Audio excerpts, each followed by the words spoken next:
ఎన్నికలు కౌంటింగ్ ఇప్పుడు జరుగుతుంది. రిజల్ట్ మనం చూస్తున్నాము. మెజారిటీకైనా ఎక్కువ సీట్లు మన ఎన్డీఏకి వస్తుంది. చాలా బ్రహ్మాండమైన విజయం సాధించినారు బీహార్‌లో. ఒక సైటు బీహార్ గెలుపు. ఇంకో సైడు జూబ్లీ హిల్స్‌లో మన బీజేపీకి వచ్చిన ఓట్లు. మొత్తం తెలంగాణలో ఇవాళ సోషల్ మీడియాలో ఏ విధంగా చర్చ నడుస్తుంది అది నేను చెప్పే అవసరము లేదు.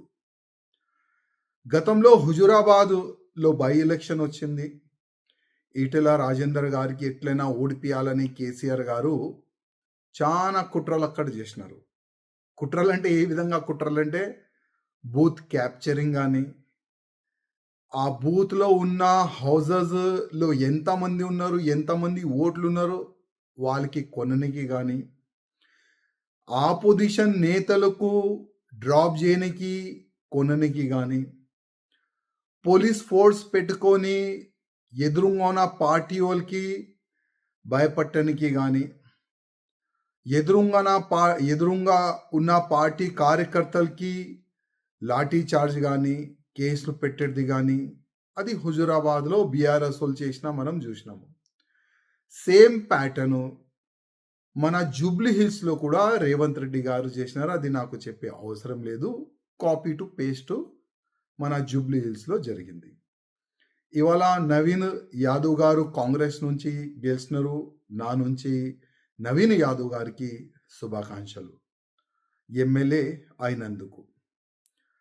ఇంకోవైపు బీజేపీ మనం చూస్తే నేను గతంలోనే చెప్పినాను. మా కిషన్ రెడ్డి గారు ఎన్ని ఓట్లతోని ఓడిపోతున్నారు మీరు అందరికీ చెప్పాలని నేను అప్పుడే అన్నా. ఎందుకంటే ఇవాళ నేను పార్టీ నుంచి బయటికి ఎందుకు వచ్చినాను? ఎవరు వస్తారు చెప్పండి? ఒక ఎమ్మెల్యేగా అయిన తర్వాత అది కూడా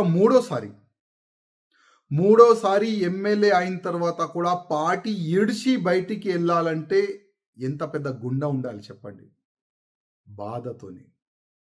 నా పార్టీని ముంచేస్తున్నారు, నా పార్టీ మునిగిపోతుంది, అది నేను చూడలేను, అందుకోసం బయట నేను వచ్చినాను పార్టీ నుంచి. కనీసం జూబ్లీ హిల్స్ ఎన్నికలు రిజల్ట్ వచ్చిన తర్వాత నేను మా కిషన్ రెడ్డి గారికి, మా బండి సంజయ్ గారికి, మా లక్ష్మణ్ గారికి, ఈ ముగ్గురు చాలా పెద్ద నాయకులు, డైరెక్ట్ కేంద్రంలో ఉన్న పెద్ద నాయకులతోని డైరెక్ట్ టచ్లో ఉన్న నాయకులు, పెద్ద పోస్ట్లో ఉన్న మా ఈ ముగ్గురు నాయకులతోని నా ఒక నివేదిక. జూబ్లీ హిల్స్ రిజల్ట్ నెక్స్ట్ ఏదైనా ఎన్నికలు అయితే అట్లాంటి రిజల్ట్ బీజేపీకు రాకూడదంటే ఒక్కసారి గుండె పైన చేయి పెట్టుకొని చూడండి ఎక్కడెక్కడ తప్పులు అవుతున్నాయి. ఎక్కడ తప్పులు అవుతున్నాయి చూడండి, ఆలోచన చెయ్యండి. ఈ ఎలక్షన్ అయిపోతుంది, మీరు ఒక మీటింగ్ పెట్టుకుంటారు, ఎక్కడెక్కడ తప్పులు జరుగుతున్నాయి జస్ట్ మీటింగ్ చేసుకుంటారు, చాయ్ కాఫీ తాగుతారు, నాష్టా చేసుకుంటారు, బిర్యానీ తినిపోతారు, మళ్ళా దానికి మర్చిపోతారు. మళ్ళీ ఏ నాయకులు ఆయన పనిలో ఆయన బిజీ అయిపోతారు, ఏ కేంద్ర మంత్రి ఉన్నా ఆయన పనిలో ఆయన బిజీ అయిపోతారు.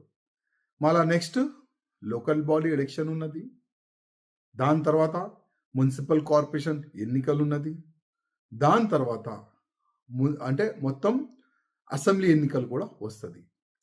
ఈ 2 ఎలక్షన్లో బీజేపీ రిజల్ట్ ఒకవేళ జూబ్లీ హిల్స్ లాగా ఉంటే మళ్ళా బీజేపీ కార్యకర్తలు ఎక్కడ పోవాలి? బీజేపీలో ఉన్న సీనియర్ నాయకులు ఎక్కడ వెళ్ళాలి? ఒకవేళ ఈ విధంగానే రిజల్ట్ ఉంటే దానికి ఎవరు బాధితుడు? ఎవరు? నేను అడుగుతున్నా ఎవరు? చాలా మంది గతంలో కూడా నేను మంచి చెప్తే కూడా కొంతమంది కామెంట్ చేసినావు, నువ్వు ఎవరు? ఇప్పుడు బీజేపీలో లేవు కదా, నువ్వు ఎవరు, దేని గురించి కామెంట్ చేస్తున్నావు అని కొంతమంది క్వశ్చన్ చేసినారు నా పైన. అయ్యా, నేను ఇవాళ మాట్లాడుతున్నా నా పార్టీ గురించి. ఓకే. బీజేపీ నుంచి బయట ఉన్నా. కానీ ఇప్పుడు కూడా నేను నా పార్టీ అంటా. నాకు మీరు తీసుకోవద్దు బీజేపీలో. నాకు రానికి ఇప్పుడు ఇష్టం కూడా లేదు. ఎందుకంటే నా పార్టీని మొత్తం సర్వనాశనం చెయ్యనికి మొత్తం ప్లాన్ చేసుకున్నారు మా పెద్దోళ్ళు. వాళ్ళ సొంత స్వార్థం గురించి మా పార్టీని సర్వనాశనం చేయనికి ఆల్రెడీ డిసైడెడ్. నేను ఎట్లా రావాలి చెప్పండి పార్టీలో. నెక్స్ట్ ఎలక్షన్ కొట్లాడుతానా లేదా అది కూడా నాకు తెలియదు. నాకు బాధ కూడా లేదు. కానీ ఒకటే ఒక బాధ. నా పార్టీ ఖతం అవుతుంది తెలంగాణలో. నా పార్టీ సర్వనాశనం అవుతుంది తెలంగాణలో. ఇది నేను కాదు, ప్రతి ఒక్క ఎంపీ అంటుండు. ఇది నేను కాదు, ప్రతి ఒక్క ఎమ్మెల్యే అంటుండు. మాకు ఫ్రీడమ్ లేదు మా కాన్స్టిట్యున్సీలో. మా పార్లమెంట్లో మాకు ఫ్రీడమ్ లేదు. మా పార్లమెంట్లో ప్రతి ఒక్క పోస్ట్ వీలే డిసైడ్ చేస్తున్నారు. మా నియోజకవర్గంలో ప్రతి ఒక్క పోస్ట్ వీలే డిసైడ్ చేస్తున్నారు. ఇట్లాంటి ప్రతి ఒక్క ఎమ్మెల్యే, ప్రతి ఒక్క ఎంపీ బాధపడుతున్నారు. కానీ వీళ్ళు మారరు. మా పెద్ద మనుషులు మారరు. మా పెద్ద మనుషులు ఏంటంటే మేము ఇట్లనే నిలబడతాం, వంగం. ఎవరి ముందు కూడా మేము వంగం. మా పార్టీ లైన్ ఇదే ఉన్నది, దీన్నే మేము ఫాలో చేస్తాం. ఆ విధంగా మా పెద్దోళ్ళు డిసైడ్ అయిపోయినారు. కనీసం ఆ కాంగ్రెస్ వాళ్ళని చూసి నేర్చుకోండి. అది కాంగ్రెస్ సీట్ కాదు, అది బీఆర్ఎస్ సీట్, తెలుసు కదా. మాగంటి గోపీనాథ్ గారు గెలిచిన సీట్ అది. కానీ కాంగ్రెస్ గెలిచింది. ఎట్లా గెలిచింది? కుట్రలు చేసినారు, బూత్ క్యాప్చరింగ్ చేసినారు, ఇంటింటికి డబ్బులు పంచినారు. గెలుపు టార్గెట్ పెట్టుకున్నారు, వాళ్ళు గెలిచినారు. కానీ మనోళ్ళు గెలిచే టార్గెటే లేదు. ఎన్ని ఓట్లతో నీ ఓడిపోవాలి అదే టార్గెట్తో మా వాళ్ళు ముందుకెళ్ళినారు. మా కేంద్ర మంత్రి కిషన్ రెడ్డి గారు పార్లమెంట్లో ఉన్న అది నియోజకవర్గం ఈజీగా గెలవచ్చు. అది ఎలక్షన్ డిక్లేర్ అయిన తర్వాత, అంటే గోపీనాథ్ గారు చనిపోయిన తర్వాత ఆల్రెడీ తెలుసు కదా బై ఎలక్షన్ వస్తుందని. ఏం చేసినారండి?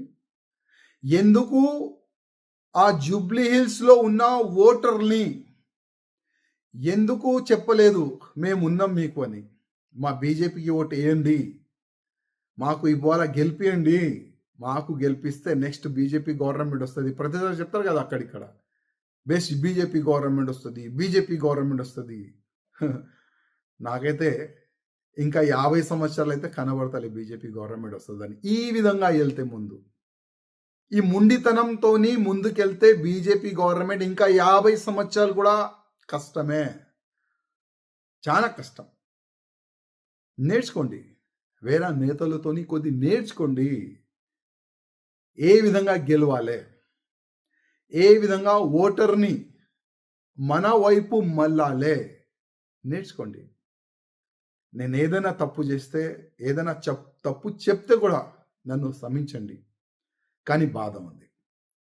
కిషన్ రెడ్డి అన్న గారు, నా ఒక నివేదిక, రాజా సింగ్ మీ పైన కామెంట్ చేస్తుండు అని అనుకోవద్దు ప్లీజ్. కానీ పార్టీ చనిపోతుంది తెలంగాణలో. కాపాడండి, పార్టీని కాపాడండి. ఇదే నా ఒక్క నివేదిక మా కిషన్ రెడ్డి గారితోని, మా బండి సంజయ్ గారితోని, మా లక్ష్మణ్